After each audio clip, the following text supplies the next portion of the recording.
I mean, what would you say the difference between web and print typography is, if there is any? I mean, because ultimately it's about reading, and once you understand the accessibility of like contrast and hierarchy and all that sort of stuff, Um, is there much of a difference after that point? I suppose. well, um, there is, and That's a actually, I great want to question. relate this back to something that you mentioned in the episode with Mandy. Um, I don't remember who brought it up, but the focus on reading, as you just mentioned, that was always my focus. It was about reducing the friction of the reading experience. How do you make it easier and more comfortable under as many circumstances as possible for somebody to get the content? And and eventually, at some point, I saw this tweet from Nina Stosinger, who works with Tobias Fairjones.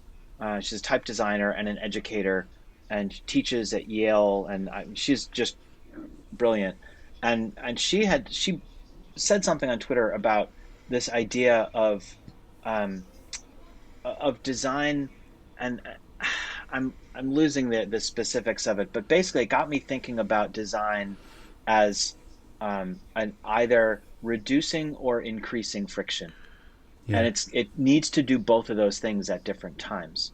And if you think about, sometimes you actually want to make it, you want to add friction, you want to slow somebody down and get them to stop and consider a message. Really powerful poster design is not always going to be black text on a white ground. Oftentimes you're going to have to struggle a little bit, and that actually forces you to think about it a little bit more. The interaction between the type and image and foreground and background and layout. um, I think like that's some of the most powerful typography that you see. So actually, I think it needs to go in both directions at different times, and understanding that, and then embracing how we realize that on the web, that's the real trick. And that's one of the things that I've tried to focus more on recently, is how do we do both of those things. I think for reading typography, um, all of the basic tenets of good typography in print, almost all of them can be applied on the web, but you have to be able to relinquish some of the specificity and control. It's about yeah. proportion, not specific numbers. That's So, something that graphic designers often struggle with when they first come to oh, web design, oh, because totally. everything is completely fixed, Yes. and it's like, what, I have to use algorithms to design? Does that mean I'm not a true designer now because I'm not defined everything in Illustrator or Quark, or was it InDesign? Yeah. I mean, so I think that is absolutely the hardest thing for designers. And what I try and teach students, and what I try and teach, designers that I'm supposed to be leading, is to take a step back and think about the relative hierarchies that you are trying to create, not the specific point sizes you've chosen in InDesign. And once you start there, then you can start with an idea that the heading should be three times the size of the body copy. And if you get your elements of typographic style and you start reading through there, and that's what Robert Bringhurst said, so that's what I'm going to do. That's terrible on a small screen. Yeah, Like, it's really bad. And so that was really where I first kind of honed in on this idea of typography being responsive. Was looking at it on a small screen and a large one, and I started just doing a bunch of breakpoints so that you could bring the range.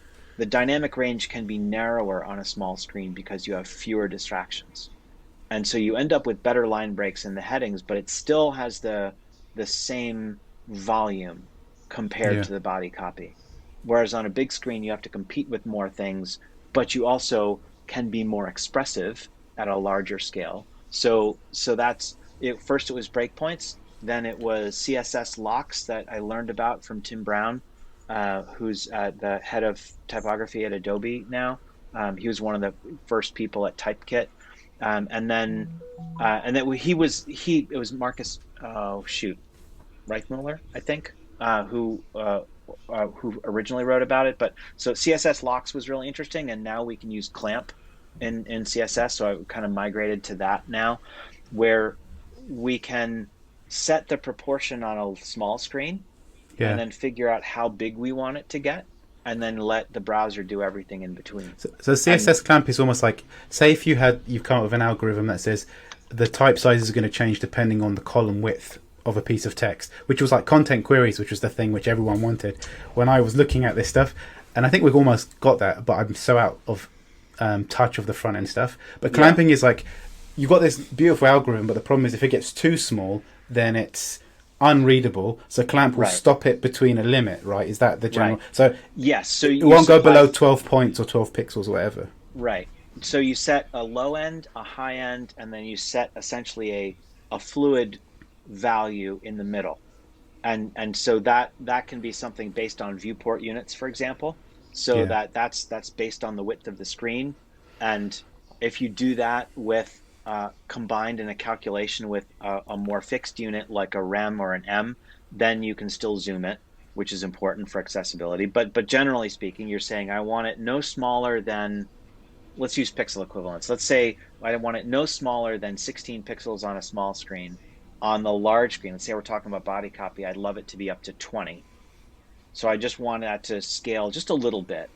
But as the screen gets bigger, I'm giving it a value in the middle that is relative to the screen size. So then the browser, it is kind of creating an algorithm for you Yeah. to say, like, as the screen gets bigger, it's going to sort of smoothly grow up to the largest size that you set. And then you can do the same thing. And if you can picture these sort of like um, logarithmic curve. So your body copy maybe goes up just a little bit. Your second level headings go up a little bit more, and then Yeah. the largest headings go up even more than that. And so you can get a really expressive large size on a big monitor where you're competing with ads or other sidebar elements or other interface elements on a larger screen. It still can get that relative attention that you want a headline to get. I But mean,